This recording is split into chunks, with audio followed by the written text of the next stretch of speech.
Hi folks, I'd like to introduce you to one of my books, all about my hat, Hippy Trail, 1972. I wrote this book a while ago and it's now on Amazon, also on Kindle.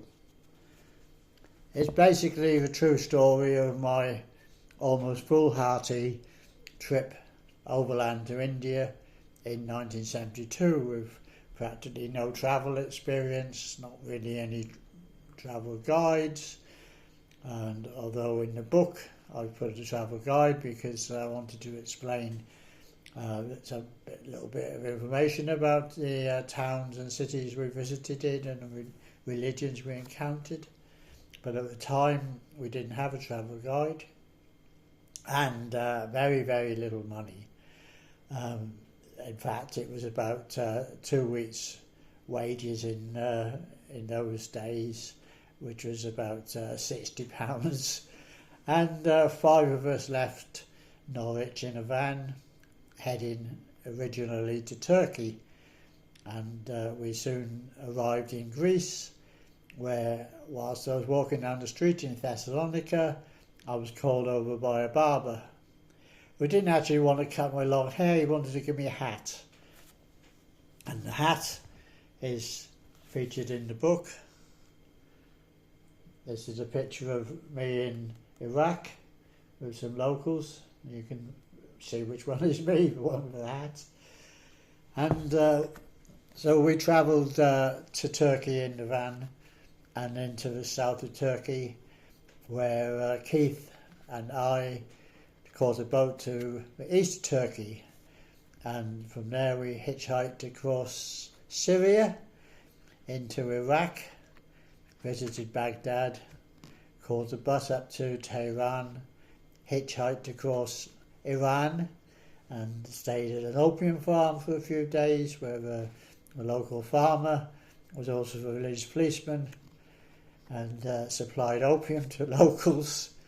And from there we travelled by bus into Afghanistan and stayed in Kabul for 4 weeks, ran out of money and sold a few items for some compass and some shirts, and met a rich German who was very generous and managed to take us through the Khyber Pass into Lahore in Pakistan, first Peshawar, then Lahore, where we visited the film studios, and he paid for us to fly into Amritsar, the first passenger flight after that particular Pakistan-India war.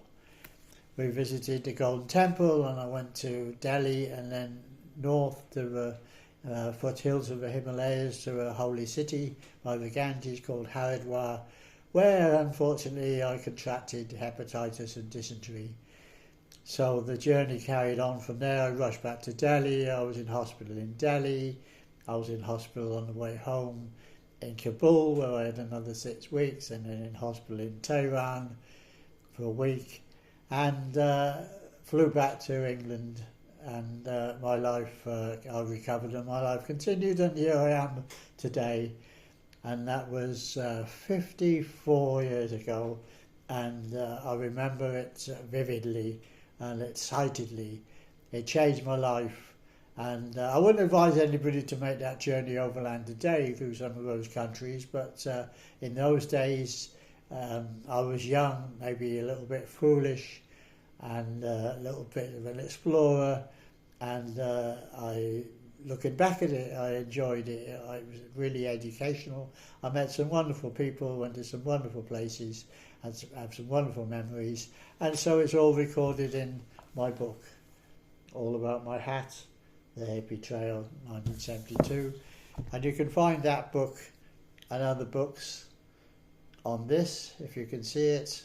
This is my website, ab3publishing.html. And the books are there, plus other books and Kindle as well, and some free MP3s for those that can't read or don't want to read.